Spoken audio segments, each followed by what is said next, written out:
Leitura diária da Bíblia.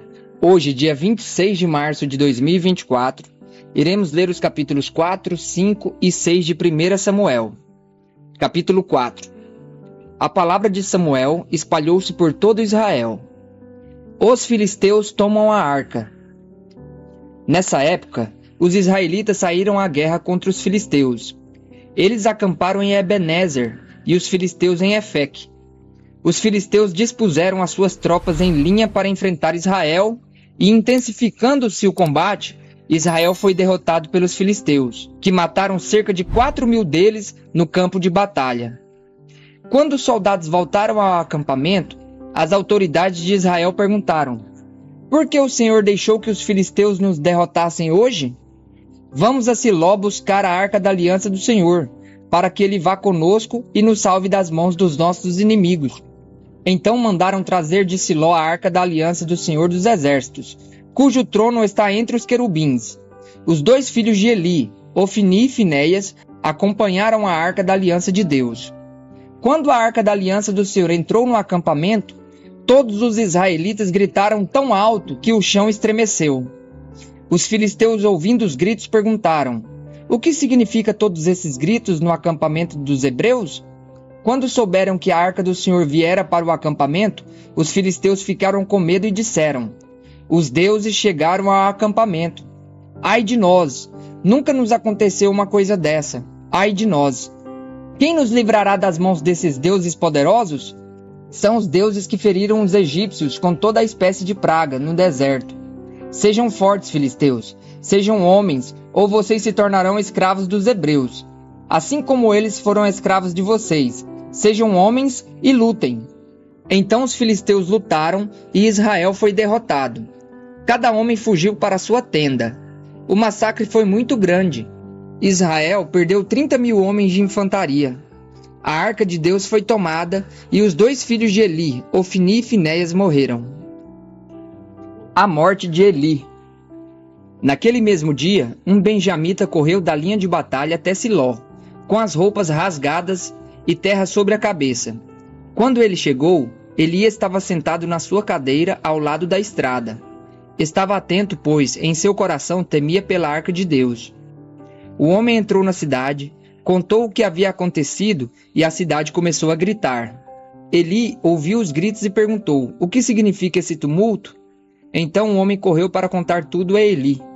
Eli tinha 98 anos de idade e os seus olhos estavam imóveis, de modo que já não conseguia enxergar.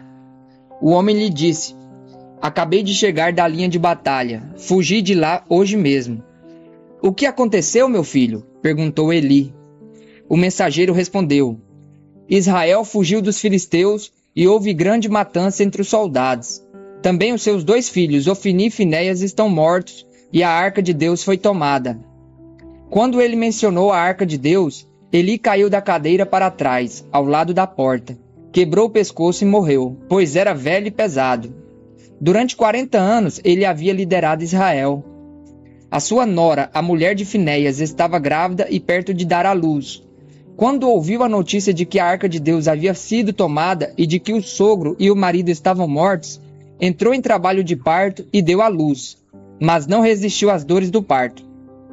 Enquanto morria, as mulheres que a ajudavam disseram: não se desespere, você teve um menino. Ela, porém, não respondeu nem deu atenção. Deu ao menino o nome de Icabode, dizendo: a glória se foi de Israel, porque a arca de Deus fora tomada e porque o sogro e marido haviam morrido. Depois acrescentou: a glória se foi de Israel, pois a arca de Deus foi tomada. A arca em Asdod e Ecrom. Capítulo 5. Depois que os filisteus tomaram a arca de Deus, eles a levaram de Ebenezer a Asdod e a colocaram dentro do templo de Dagom, ao lado da estátua dele. Quando o povo de Asdod se levantou na madrugada do dia seguinte, lá estava Dagom caído com o rosto em terra, diante da arca do Senhor. Eles levantaram Dagom e o puseram de volta no seu lugar. Na manhã seguinte, quando se levantaram de madrugada, lá estava Dagom caído com o rosto em terra, diante da arca do Senhor. A cabeça e as mãos tinham sido quebradas e estavam sobre a soleira. Só o corpo tinha ficado no lugar. Por isso, Até hoje os sacerdotes de Dagom e todos os que entram no seu templo em Asdod não pisam na soleira. Depois disso, a mão do Senhor pesou sobre o povo de Asdod e dos arredores, trazendo devastação sobre eles e afligindo-os com tumores. Quando os homens de Asdod viram o que estava acontecendo, disseram: a arca do Deus de Israel não deve ficar aqui conosco, pois a mão dele pesa sobre nós e sobre o nosso Deus Dagom. Então reuniram todos os governantes dos filisteus e lhes perguntaram: o que faremos com a arca do Deus de Israel? Eles responderam: levem a arca do Deus de Israel para Gate. Então levaram a arca do Deus de Israel. Quando a arca chegou, a mão do Senhor castigou aquela cidade e lhe trouxe grande pânico. Ele afligiu o povo da cidade, jovens e idosos, com uma epidemia de tumores. Então enviaram a arca de Deus para Ecrom. Quando a arca de Deus estava entrando na cidade de Ecrom, o povo começou a gritar: eles trouxeram a arca do Deus de Israel para cá, a fim de matar a nós e ao nosso povo. Então reuniram todos os governantes dos filisteus e disseram: levem embora a arca do Deus de Israel, que ela volte ao seu lugar. Caso contrário, ela matará a nós e ao nosso povo. Porque havia pânico mortal em toda a cidade e a mão de Deus pesava muito sobre ela. Aqueles que não morreram foram afligidos com tumores e o clamor da cidade subiu até o céu. O retorno da arca a Israel, capítulo 6. Quando já fazia 7 meses que a arca do Senhor estava em território filisteu, os filisteus chamaram os sacerdotes e adivinhos e disseram: o que faremos com a arca do Senhor? Diga-nos com que devemos mandá-la de volta ao seu lugar. Eles responderam: se vocês devolverem a arca do Deus de Israel, não mandem de volta só a arca, mas enviem também uma oferta pela culpa. Então serão curados e saberão por que a mão dele não tem se afastado de vocês. Os filisteus perguntaram: que oferta pela culpa devemos enviar-lhe?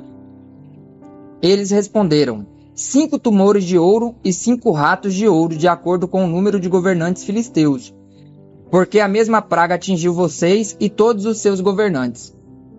Façam imagem dos tumores e dos ratos que estão assolando o país e deem glórias ao Deus de Israel. Talvez ele alivie a mão em cima de vocês, sobre os seus deuses e sobre a sua terra. Por que ter o coração obstinado como os egípcios e o faraó? Somente quando esse Deus os tratou severamente é que deixaram os israelitas seguirem o seu caminho. Agora, preparem uma carroça nova, com 2 vacas que deram cria e sobre as quais nunca foi colocado jugo. Amarrem-nas à carroça, mas afastem delas os seus bezerros e ponham-nos no curral. Coloquem a arca do Senhor sobre a carroça e ponham em uma caixa ao lado dos objetos de ouro, que vocês lhes enviarão uma oferta pela culpa. Enviem a carroça e fiquem observando. Se ela for para o seu próprio território, na direção de Bet-Semens, então foi o Senhor quem trouxe essa grande desgraça sobre nós. Se, porém, ela não for, então saberemos que não foi a sua mão que nos atingiu e que isso aconteceu conosco por acaso. Assim fizeram. Pegaram 2 vacas com cria, amarraram-nas a uma carroça e prenderam seus bezerros no curral. Colocaram a arca do Senhor na carroça e junto dela a caixa com os ratos de ouro e as imagens dos tumores. Então as vacas foram diretamente para Bet-Semens, mantendo-se na estrada e mugindo por todo o caminho. Não se desviaram nem para a direita e nem para a esquerda.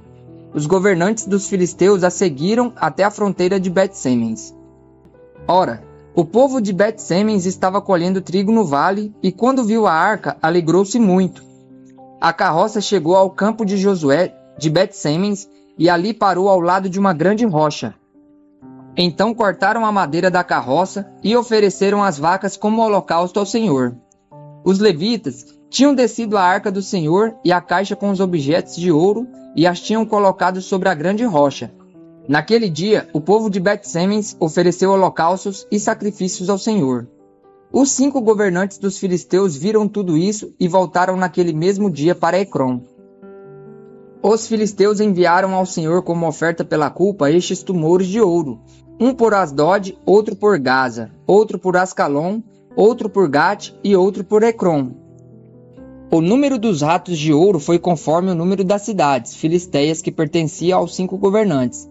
tanto as cidades fortificadas como os povoados do campo. A grande rocha sobre a qual puseram a arca do Senhor é até hoje uma testemunha no campo de Josué de Bet-Semens. O Senhor, contudo, feriu alguns dos homens de Bet-Semens, matando 70 deles, por terem olhado para dentro da arca do Senhor. O povo chorou por causa da grande matança que o Senhor fizera. E os homens de Bet-Semens perguntaram: quem pode permanecer na presença do Senhor, esse Deus Santo? A quem enviaremos a arca para que ela se afaste de nós? Então enviaram mensageiros ao povo de Quiriate-Jearim, dizendo: os filisteus devolveram a arca do Senhor. Venham e levem-na para vocês.